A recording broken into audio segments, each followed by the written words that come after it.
London বৈঠক হয়েছিল বলেই মাননীয় স্পিকার আজকে আমরা এখানে সবাই, কারণ ওই লন্ডন বৈঠকেই নির্বাচনের তারিখ ঠিক হয়েছিল।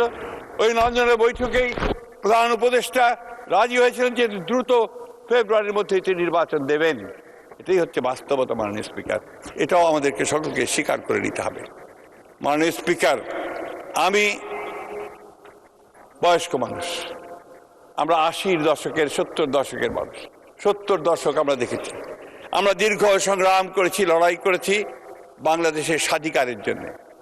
আমরা সংগ্রাম করেছি বা তৎকালীন পূর্ব পাকিস্তানের বিরুদ্ধে সত্যিকার অর্থে একটা স্বাধীন বাংলাদেশ নির্মাণ করবার জন্য।